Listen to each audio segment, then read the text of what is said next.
Hey guys, Bill Jeppy here, Insurance Beer Snob, Kimberly Vassal Insurance. It is the 21st of December. It is Friday before Christmas, so Merry Christmas to you again. I didn't think I'd get another one of these reviews in before the end of the year, but we're doing it, and I've got two special beers here, kind of date-oriented for you, considering we're all still here. That's the Mayan apocalypse. So I have Stone's Enjoy By 12-21-12. And I've also got Stone's Vertical Epic, which is 12-12-12 is the title of that one. Stone is out of California, Escondido, California. Been around since ¡96, like a lot of these breweries started. They are mass distributed. You can get them pretty much everywhere. These ones are a little bit different, maybe a little bit more difficult to get, but I'll explain a little bit more of that later. So what we're going to do is we'll start with the IPA first, which is the Enjoy By, and I'll give you a little information about that once I get it into the glass.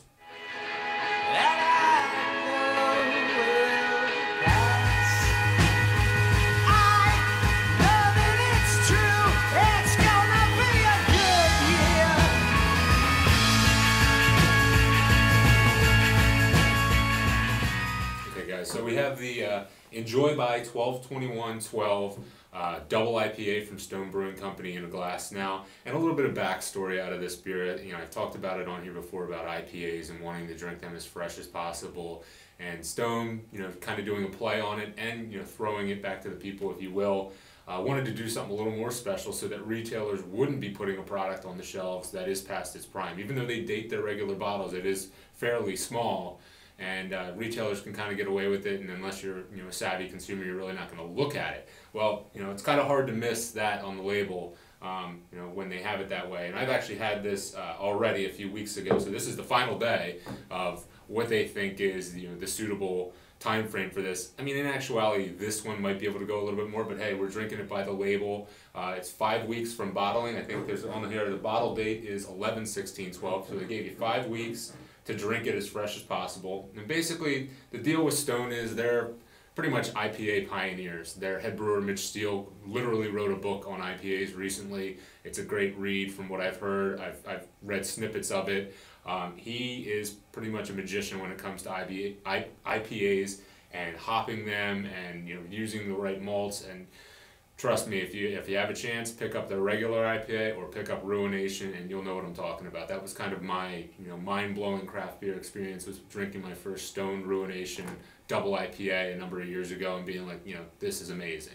And having this a few weeks ago, it's no different. Basically what they did here is it's just a hop bomb. You know, minimal malt character, huge hops, went boatloads of aroma hops, which is late addition, late boil, dry hopping. They use the technique called hop bursting that I'm not even familiar with. And they use some of my favorite hop varietals, Simcoe, Citra, Cascade, and, you know, New Zealand hops. Just a boatload. It's, you know, literally a hop bomb. So what I want to do is, you know, you can kind of see it here, but it is traditional IPA color, you know, a light orange, yellowy orange color, you know, pretty darn clear, which is amazing. It's really been clarified there. Initially when I poured it, you had a quarter finger worth of head. It's kind of faded down. It is a little bit higher on the alcohol. I think this one clocks in at 9.4%. So, you know, double IPAs can get up in that range, and, you know, Stone likes to make their big boozy IPAs, but they hide the booze really well. You know, this big bottle, I'm going to share it here with Matt as another little Christmas present for him, but you don't want to have too many of these because it can really get at you. Nose-wise, I could smell this beer as soon as I cracked it, so even though this is the final day of it being, you know, valid in their minds, it still smells great. It hasn't faded that much. Maybe the one I cracked, you know, 3-4 weeks ago was a little bit fresher, but this is right there with it. Yeah, on the nose you're still getting all those really nice florally and citrus hops, a lot of that mango and papaya, and like really, you know, juicy hops. And they also, with a lot of Stone beers, they have the blend of the fruity hops and the piney hops there, so you're getting that as well. And again, when IPAs reach a certain frame, the hops will go down and you'll start to smell a little bit more of that malt bill. It smells almost like cardboardy when they get stale, almost a stale character. You're not getting any of that here. Still fresh, still amazing, I bet, and I'm going to dig right in.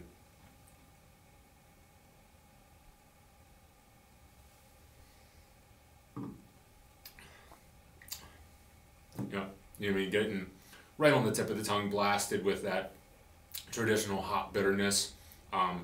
Really dry, fruity, citrusy, piney, you know, orange marmalade, papaya, mango, grapefruit rind, whatever category you want to throw in there for those. You know, they really kind of go hand in hand with those hop varietals. The Simcoe, the Citra, Cascade are known for these, you know, real flavor hop, these late addition hops. And when I talk about late addition hops, normally when you're brewing, early addition hops are for bittering.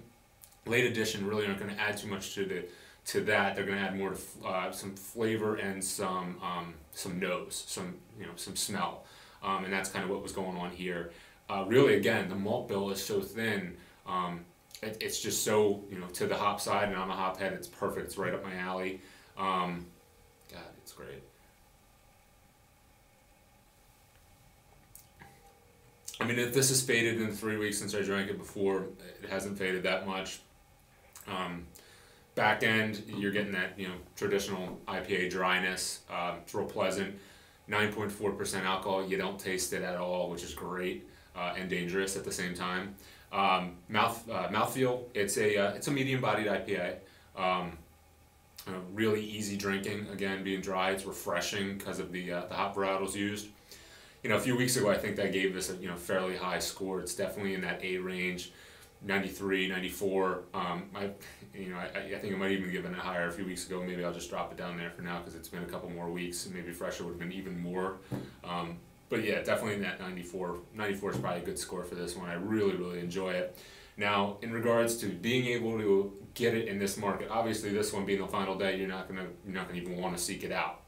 The way that Stone's doing this whole Enjoy By thing is they've done 3 releases so far. One was in September, one was an Enjoy By November date, and this one's Enjoy By this December date. They do an online polling to see what places want it to be, what states want it to be brought to them. I think California's been dubbed twice because they're in California. Delaware, Maryland, and PA have not gotten it yet. New Jersey's gotten it twice. So what I'm hoping is that with enough people in the big beer market that Philadelphia and Pennsylvania as a whole have, is that we'll eventually get it in Pennsylvania. So we might be on the lookout for an Enjoy By some kind of February date in the near future, because I think that's when the next one's going to come out. If you see it at your local beer store, pick up a bunch of them because you're really going to enjoy it. I really enjoy this one. Again, 94 on the Stone Enjoy By 12/21/12. Thank God we're still here. I'm going to enjoy this one. And in a second here, we'll get into the Vertical Epic. Cheers.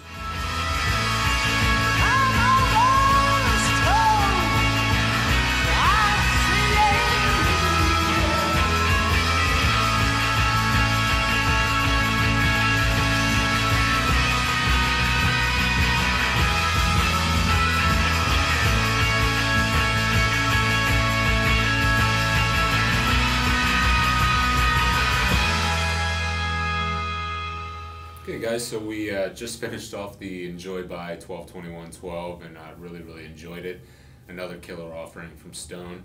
Now we're going to get into another date exclusive beer. Here is the Stone 12/12/12 Vertical Epic. This just came out a couple days back. And basically a little backstory on this. Stone back in 2002 started this series, the Vertical Epic series, with 02/02/02. And what they've wanted you to do, they've released a beer on that day and the day after every year, so 03/03/03, and so on and so forth, up to 12/12/12, with the expectation that you're going to cellar all these beers and open all 11 of them once they're done the series, which is the final one right here. They're all Belgian-inspired beers. The last year was a little bit different recipe, and I'm going to read you the recipe because they put it on here. So what we have here is this year's Stone Vertical Epic is the very last one. Yep, that's it, the final chapter, or to say the last line of Old Film's Finn. No worries though, this edition is particularly well suited for prolonged experience, as it's cellarable as any in the series or more. In this, the final edition, we can expect perfectly balanced womp of spices: cinnamon, nuts, nutmeg, allspice, sweet orange peel, clove, just a little, and rose hips. And it's a Belgian-style Abbey-ish beer. So they say Abbey-ish, it's not going to be a traditional Belgian, especially with some of those spices that they put in there. But it actually goes with the season. You know, we are right before Christmas. Some of those spices are traditional for, Thanksgiving, Christmas, that time of year. It is a darker Belgian beer. Last year was a little bit lighter in texture. They had some peppers in there. They really try some creative things with these. But they've all been cellarable beers that you can drink one fresh and taste it then, but it might change over time. And this one's no exception. Even though it's the end of the series, you can definitely pick up 2 of them, and see what happens in a year or 2 years. So what you can see from the pour is it's very, very dark. And I don't think no light's getting through that really, other than maybe some faint lines around the edges.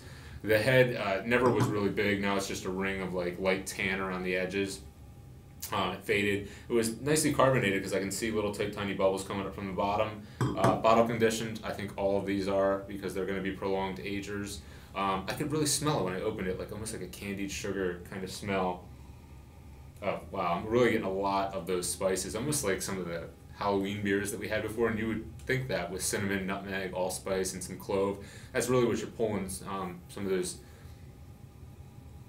of that estery banana is kind of a flavor you would get out of Belgian beers, and you kind of smell that in here as well, along with the spices. It smells like a beer that you'd want to have, in the wintertime, like a fireside with one of these guys.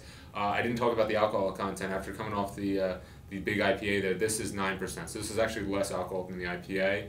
I'm going to give it a whirl. Cheers.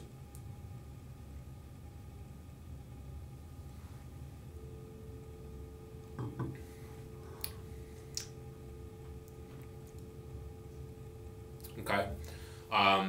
Definitely getting some of that cinnamon and nutmeg for sure, and the clove. You smell them and you certainly taste them. The funny thing is that I've heard that this is kind of a Belgian double porterish blend. I'm really thinking this is all towards that Belgian style, maybe because those spices are kind of taking over it. They said you'd probably get some chocolate hints, maybe as it warms up. I am drinking this rather cold, and it might benefit from warming up and change, and that's the thing. I've talked about it a number of times. Like red wine, they open up with warmth, and big dark beers, they do open up and they can change. So maybe I'll pull more coffee, more caramel or toffee out of this in a little bit here, but right now I'm getting the spice blends, and some of that banana-y Belgian yeast strain character on the flavor profile.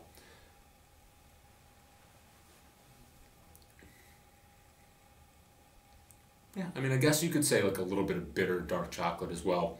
What's cool about Stone's website, it's really intuitive, is that they have a master pairing doctor, a master sommelier, I think a cicerone, Dr. Bill Cizak or Slizak. I'm mispronouncing his name and I apologize, but if you go to their website and look up any of their beers, it'll show you pairings for this. And it's the winter months. He paired this with really big gamey style meats almost. You had an elk on there, and pork tenderloin, and another one I'm not remembering, but it really would pair well with that. It might look big, dark, and ominous, but it would probably match up nicely with those and not completely overpower the meat. You also paired it with your traditional big dark chocolate desserts, which a lot of dark beers do go well with. And he gave you some cheese offerings and some other things, which was really neat. So if you're like looking to get into new beers and don't know what to put it with, beers almost pair better with wine. And I gotta be completely honest, I do some time at a wine store. I know people would always pick up wine for food pairings and always ask what's going on, but some beers just do a much better job than wines do. Complete honesty, and this would be great with the pairings that he suggested on there. I want to say mouthfeel wise on this, it is a big medium leading to full. Especially compared to that IPA we just drank. This is much bigger. I'm not going to say it's a complete full body. I drink some stouts that are like drinking motor oil, and this isn't right up there. And maybe it's the carbonation being pretty nice. It helps clear the palate a little bit. The finish is pretty long because I'm starting to keep getting some of the flavors that I was tasting there. The spices are really pronounced, and they linger on your palate for a while. But I would say like a big medium here.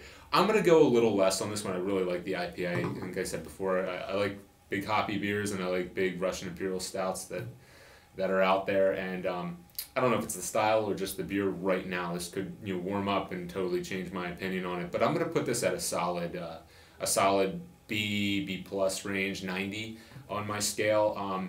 I'm a big Stone fan, and that might be biasing my opinion a little bit, but I like this one. I think I like the 11-11-11 a little bit more last year with the peppers and being a lighter bodied beer that you could really pair with different cheeses and charcuterie and that kind of thing. But don't let that dissuade you at all. If you see this on the shelf, pick it up, give it a whirl. I think you'd enjoy it. A lot of bottle shops around the Pennsylvania, Delaware area still have 11, 11, 11, and maybe they could have older vintages that they've been holding on to and would sell to you if you wanted to go back a little bit and get it, because it's over now, sadly.